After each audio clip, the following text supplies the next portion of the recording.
ఉపాధి ఉద్యోగ అవకాశాలు కూడా మరి పక్కన పెట్టి పరీక్షల పేరు మీద అన్ని లీకేజీలు, అదేవిధంగా మరి నోటిఫికేషన్లు వేసినట్టు వేసి కోర్టులలో వివాదాలు, ఆ విధంగా 10-15 సంవత్సరాల యువత నిర్వీర్యమైంది అధ్యక్ష ఈ రాష్ట్రంలో. ఈరోజు తెలంగాణ ప్రజాపాలనలో రేవంత్ రెడ్డి గారి మరి సారథ్యంలో విద్యార్థులు మళ్ళీ ఉద్యోగాల వైపు, మళ్ళీ పరీక్షల వైపు మరి దారి చూపించే విధంగా మరి అనతి కాలంలోనే 56,000 ఉద్యోగాలు మరి ఈ రాష్ట్ర తెలంగాణ యువతకు కల్పించాం అధ్యక్ష. అదేవిధంగా 56,000.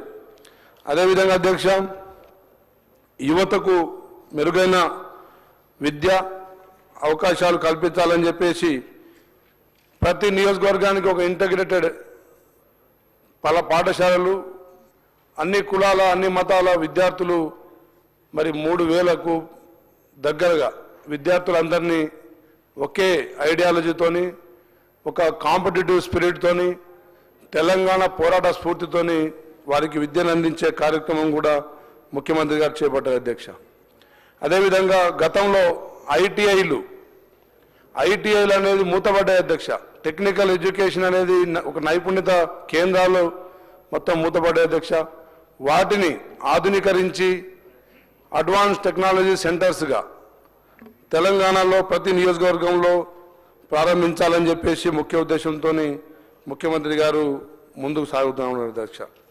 అదేవిధంగా రైతాంగాన్ని తెలంగాణ రాష్ట్రంలో అధ్యక్ష గతంలో కేవలం రైతు బంధు అని చెప్పేసి మిగతా మరి పనిముట్ల సబ్సిడీలు కావచ్చు, మిగతా డ్రిప్ ఇరిగేషన్ సబ్సిడీలు కావచ్చు, వివిధ రకాల సబ్సిడీలన్నీ తొలగించి కేవలం ప్రచార ఆర్భాటం కోసం వారు రైతు బంధు అనే ఒకటి ప్రవేశపెట్టారు అధ్యక్ష.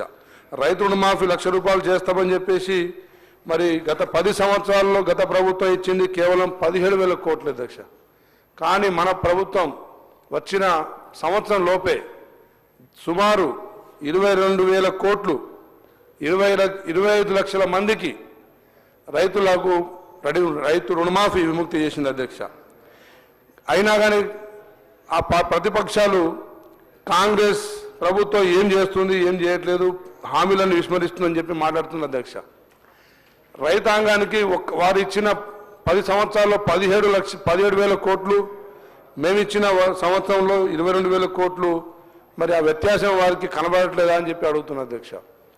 అదేవిధంగా కాళేశ్వరం నీళ్లు మరి కేవలం 10 సంవత్సరాలు, గత 70 సంవత్సరాల క్రితం కట్టిన ప్రాజెక్టులు ఏది చెక్కు చెదరలేదు అధ్యక్ష.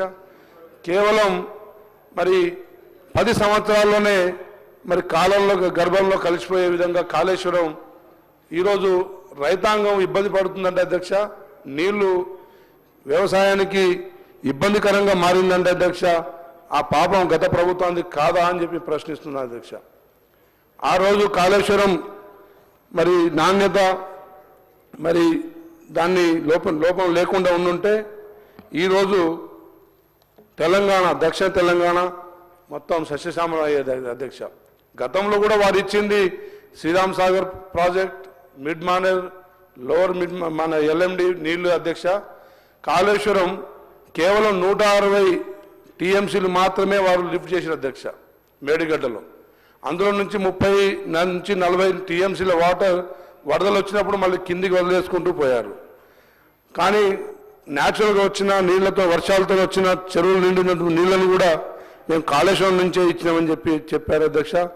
కానీ మన ప్రభుత్వం ఇప్పుడు నేషనల్ డ్యామ్ సేఫ్టీ అథారిటీ వారి పర్యవేక్షణలో మరి వారు 2 ఫీట్లు కుంగిపోయిన ప్రాజెక్టును మళ్ళీ కట్టాలని చెప్తున్న పరిస్థితి ఉంది అధ్యక్ష.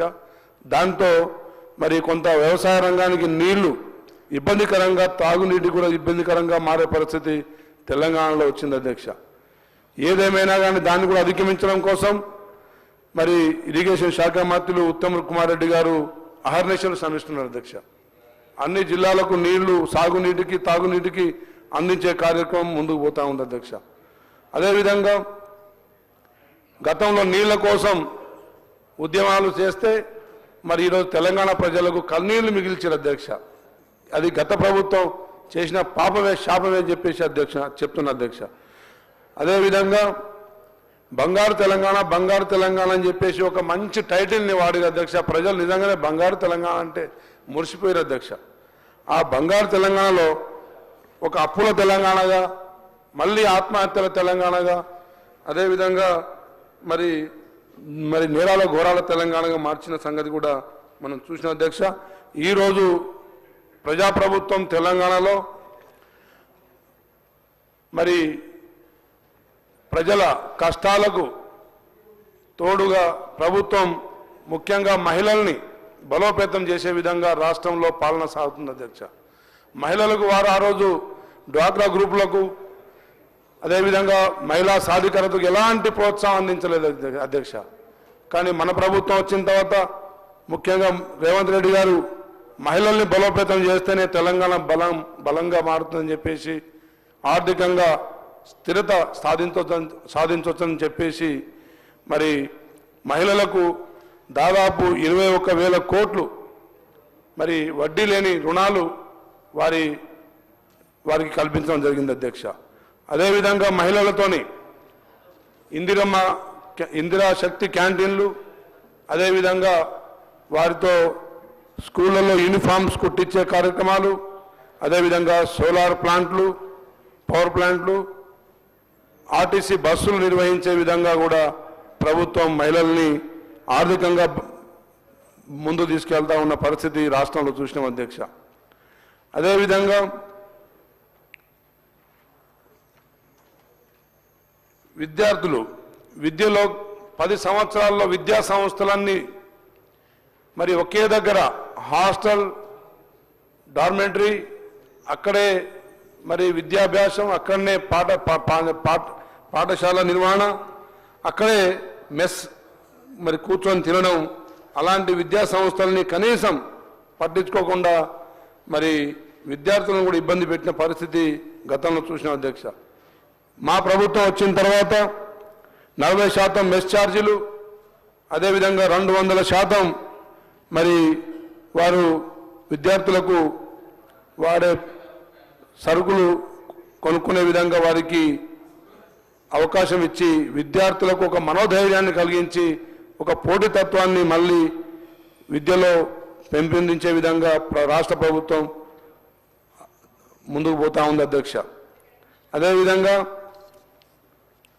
ఆ రోజు తెలంగాణ కోసం పోరాడిన వారు, తెలంగాణ ఉద్యమంలో తెలంగాణ రాష్ట్రం సాధించాలనుకున్న వారు గత 10 సంవత్సరాల్లో వారిని విస్మరించినందుకు ఎంతోమంది మనోవేదనకు గురై మరి వారు అటు ఆర్థికంగా ఇటు సామాజికంగా వెనుకబడిపోయిన పరిస్థితి చూసినాం అధ్యక్ష. అందులో ముఖ్యంగా మా గిరిజన నాయకులు వారు ఏం చెప్పి తప్పు చేసిన అధ్యక్ష. గిరిజన నాయకులు రవీంద్ర నాయక్ గారు కావచ్చు, సీతారామ నాయక్ గారు కావచ్చు, ఇక చాలామంది చెప్పుకొని పోతే 150 మంది దాకా వెళ్తారు. కానీ మరి మాకున్న పరిస్థితులలో వాస్తవంగా కాంగ్రెస్ ప్రభుత్వం గతంలో ఇందిరాగాంధీ గారు 76లో రిజర్వేషన్ ఇచ్చిన తర్వాత గిరిజనులంతా కాంగ్రెస్ ప్రభుత్వంతో కాంగ్రెస్ పార్టీతో ప్రయాణం చేశారు అధ్యక్ష. అలాంటిది దాన్ని కూడా పక్కన పెట్టి కొత్తగా ఉద్యమ పార్టీకి అవకాశం ఇస్తే మా జీవితాలు, మా గిరిజన జీవితాలు మారుతాయని చెప్పేసి, మా తండాల మరి రూపురేఖలు మారుతాయని చెప్పేసి మరి వారితో ప్రయాణం చేస్తే అధ్యక్ష చివరికి వారికి మిగిలిందంతా అవమానాలే, అదేవిధంగా కన్నీళ్ళే అధ్యక్ష. గిరిజన విద్యార్థులు ఎలాంటి ఉపాధి ఉద్యోగాల అవకాశాలు లేక రాష్ట్రంలో మరి డిగ్రీలు, పీజీలు, పిహెచ్డీలు, అదేవిధంగా ఇంజనీరింగ్, ఎంటెక్లు చేసిన విద్యార్థులు హమాలి పనులు చేసుకుంటూ క్యాటరింగ్ ఫంక్షన్లలో క్యాటరింగ్ పనులు చేసుకుంటూ మరి వారి జీవన ఉపాధి గడుపుతూ ఉన్నారు అధ్యక్ష. ఆ రోజే కనుక ఒక విద్యా పాలసీ, ఒక ఎంప్లాయ్మెంట్ పాలసీ, ఏదైనా ఒక విధి విధానాలు పాటించి ఉంటే మా విద్యార్థులు ఈరోజు వారి కుటుంబాలని ఇంకా బలోపేతం చేసుకునే ఒక అవకాశం ఉండేది అధ్యక్ష. అదేవిధంగా అధ్యక్ష తెలంగాణ రాష్ట్రంలో టూరిజంలో అధ్యక్ష ఏనాడు తెలంగాణ ఆర్థిక అభివృద్ధి కోసం టూరిజం కూడా ఒకటి మరి అభివృద్ధి చేయాల్సిన అవసరం ఉండే అధ్యక్ష. కేవలం కులాల వారీగా మతాల వారీగా విడగొట్టి ఏదో పథకాలు ఇవ్వబోతున్నాం అవి చేరబోతున్నాయనే ఒక ఆశల్ని కల్పించుకుంటూ ముందుకు 10 సంవత్సరాలు కాలం గడిపిన అధ్యక్ష. కానీ కేవలం రాష్ట్ర బడ్జెట్ కావచ్చు, రాష్ట్ర ఆర్థిక వ్యవస్థ మొత్తం కేవలం 3 ప్రాజెక్టులకు మాత్రమే, మిషన్ కాకతీయ, మిషన్ భగీరథ, అదేవిధంగా కాళేశ్వరం మాత్రమే వారు కేటాయించి మరి ప్రజాధనాన్ని మొత్తం కొల్లగొట్టిన పరిస్థితి రాష్ట్రంలో చూసినాం అధ్యక్ష. తెలంగాణ రాష్ట్రంలో అధ్యక్ష మొదటి 3 సంవత్సరాల్లోనే వారి ఆర్థిక వ్యవస్థ గాడి తప్పడం వల్ల ఆ తర్వాత సంక్షేమ పథకాలన్నీ పక్కన పెట్టేసి అధ్యక్ష, సంక్షేమ పథకం ఏ ఒక్క సంక్షేమ పథకం రాష్ట్రంలో కనీసం రేషన్ కార్డు ఇవ్వలేదు అధ్యక్ష. కొత్తగా వితంతులకు, ఒంటరి మహిళలకు, వికలాంగులకు, అదేవిధంగా మరి వృద్ధులకు కొత్తగా పెన్షన్ చేర్చిన పరిస్థితి కనబడలేదు అధ్యక్ష. రైతులందరినీ మభ్యపెట్టడం కోసం ధరణి అనే ఒక కొత్త యాప్ను తెచ్చి ధరణిలో అవకతవకలను సృష్టించి రైతులందరినీ జిరాక్స్ సెంటర్ల చుట్టూ, మీ సేవా కేంద్రాల చుట్టూ, ఎంఆర్ఓ ఆఫీసుల చుట్టూ తిప్పుకున్నారు 10 సంవత్సరాల అధ్యక్ష. అదేవిధంగా పేద బడుగు బలిన వర్గాలు ఇంకా పేదవారిగా మార్చే విధంగా మరి కుట్రలు తెలంగాణ రాష్ట్రంలో సాగిన అధ్యక్ష. పేదవారు వారి కుల వృత్తులకే పరిమితం కావాలి, వారు విద్య వైపు పోకూడదు, ఉపాధి వైపు ముందు నడవకూడదనే కుట్ర మరి గత నాయకులు అవలంబించిన విధానాలు చెప్తా ఉన్నాయి అధ్యక్ష. ఆ రోజు ప్రజల నమ్మకాన్ని విస్మరించి మరి ప్రజల్ని వంచి వారు ఈరోజు ఆర్థిక వ్యవస్థను దెబ్బతీసి ఈరోజు మీ ప్రభుత్వం చేయలేకపోతుందని చెప్పేసి మా ప్రభుత్వాన్ని మేము ఇవన్నీ హామీలు చాలా నెరవేర్చాం అధ్యక్ష. విద్యార్థులకు మెస్ ఛార్జీ పెంచుతామని ఎక్కడ మేనిఫెస్టోలో పెట్టలేదు.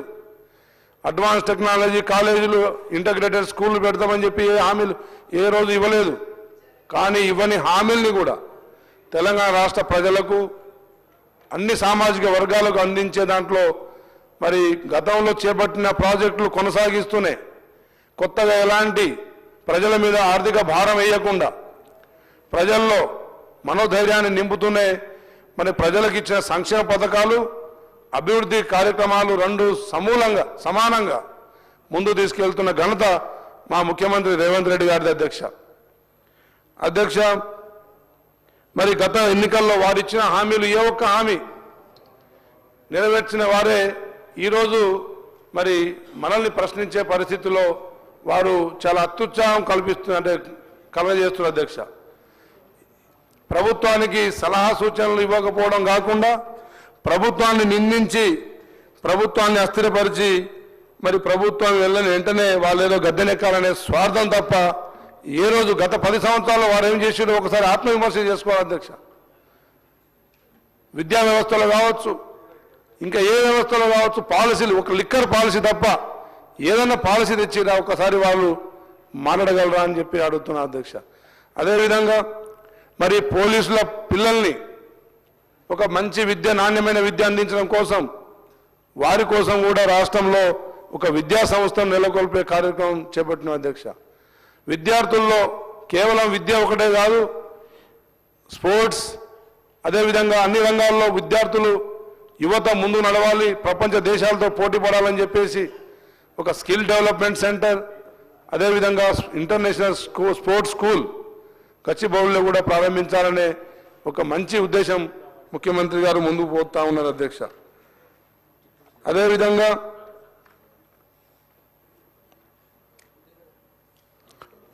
వాళ్ళ హావభావాలు చూస్తే అధ్యక్ష, వాళ్ళు గతంలో అవినీతి చేసి ఆ అవినీతిని కప్పిపుచ్చుకోవడం కోసం ఒక అహంకారపూరితమైన వారి భాషా తత్వం, అదేవిధంగా వారి ప్రవర్తన చూస్తుంటే అధ్యక్ష, మరి తెలంగాణ ప్రజలు కోరుకున్న తెలంగాణ ఇదేనా అని ప్రశ్నించే విధంగా రాష్ట్రంలో మరి కనబడతా ఉంది అధ్యక్ష. ఏది ఏమైనా కానీ ఇచ్చిన ప్రతి హామీని నెరవేరుస్తూ, అదేవిధంగా ప్రజల్ని ఆర్థికంగా బలోపేతం చేసే కార్యక్రమం మరి రాష్ట్రంలో ముందుకు సాగుతుంది అధ్యక్ష. వారి నాయకుడు గతంలో ఒక చిన్న కథ చెప్పిన అధ్యక్ష. రామాయణంలో రామబాణం వదిలిన తర్వాత అటుపక్క అర్ధాయుషు రాక్షసులు మిగిలిపోయినట్టు అధ్యక్ష.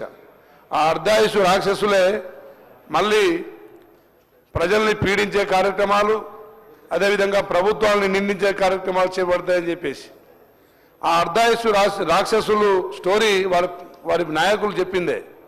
అదే నా స్టోరీని, ఆ కథను, సారాంశాన్ని వారు ఒక్కసారి పునర్సమీక్షించుకోవాలి అధ్యక్ష. ప్రజలు మనందరినీ కోరుకొని ప్రజలు మెచ్చి వారి పక్షాన మనం నిలబడాలని, వారి పక్షాన మనం ప్రశ్నించాలని, వారి పక్షాన మనం పాలసీలు తేవాలని, ప్రజల్ని ఆర్థికంగా, సామాజికంగా, రాజకీయంగా, విద్యాపరంగా, ఉపాధి పరంగా మనం బలోపేతం చేయాలని సంకల్పంతో మనం చట్టసభలకు మనం పంపిస్తుంటే చట్టసభలో చర్చను కూడా సజావుగా నడపనీయకుండా మరి ప్రతిదాన్ని రాజకీయంగా వారి స్వార్థాల కోసం రాజకీయాన్ని వాడుకోవడం ఇది సబబు కాదు అధ్యక్ష. అదేవిధంగా గవర్నర్ గారు, గతంలో గవర్నర్ గారిని కావచ్చు, మొన్న గవర్నర్ గారు ఉపన్యాసం చేస్తున్నప్పుడు అధ్యక్ష ఏమాత్రం సహనం లేకుండా, సహనాన్ని కోల్పోయి వారు ప్రవర్తించిన తీరు ఇది తెలంగాణ యావత్ ప్రజానీకం మరి అసహించుకుంటుంది అధ్యక్ష. అదేవిధంగా చేసిన తప్పును కూడా అంగీకరించుకుంటే క్షమిస్తారు అధ్యక్ష. ప్రజలు చేసిన తప్పుల్ని, గతంలో మా వల్లనే నష్టం జరిగింది, ఆ నష్టాలని మీరు ఈ విధంగా పూడ్చొచ్చు అని చెప్పి మీరు సలహాలు ఇచ్చి ఉంటే అది నిజంగా స్వాగతించే విధంగా ఉండేది. అదే కానీ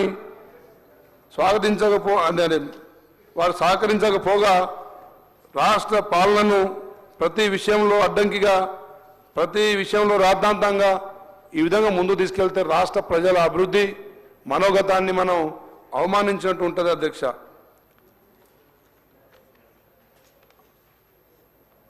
వారు ఇచ్చిన ఉద్యోగం, ఇంటికి ఒక ఉద్యోగం, అదేవిధంగా డబుల్ బెడ్రూమ్ ఇండ్లు, 3 ఎకరాల భూమి, మా గిరిజన సోదరులకు 12% రిజర్వేషన్, ముస్లిం సోదరులకు ఇస్తామని చెప్పిన 12% రిజర్వేషన్ అన్ని అటకెక్కిచ్చి వాళ్ళు ఏది చేయకుండానే 10 సంవత్సరాలు ప్రజల్ని మసిపూసి మారేడుకాయలుగా చేసి పాలించి ఈరోజు అన్ని చేస్తున్నా, అన్ని సామాజిక వర్గాలని అభివృద్ధి పదంలో నడిపిస్తున్న మరి ప్రభుత్వాన్ని నిందించడం ఇది వారి అవివేకానికి, వారి రాజకీయ పరిణితికి ఇది నిదర్శనం అని చెప్పి తెలియజేస్తున్నా అధ్యక్ష. ఏదైనా పాలన, ఏ పదవి ఎవరిది శాశ్వతం కాదు అధ్యక్ష. ఏ ప్రభుత్వాలు వారి అభివృద్ధి మీదనే ప్రజలు నిర్ణయాలు తీసుకుంటారు అధ్యక్ష. సంవత్సర కాలంలోనే ఇన్ని అభివృద్ధి పథకాలు, సంక్షేమ పథకాలు, అభివృద్ధి కార్యక్రమాలు ముందు తీసుకెళ్తుంటే మరి ప్రజలు ఇంకో 4 సంవత్సరాలు టైం ఉంది. ఆ 4 సంవత్సరాల్లో ప్రజలు నిర్ణయిస్తారు అధ్యక్ష. న్యాయ నిర్ణేతలు అల్టిమేట్గా ప్రజల అధ్యక్ష. మనం ఇక్కడ రాద్ధాంతం చేస్తే, పరిగెడితే పొద్దు పూకదు అధ్యక్ష.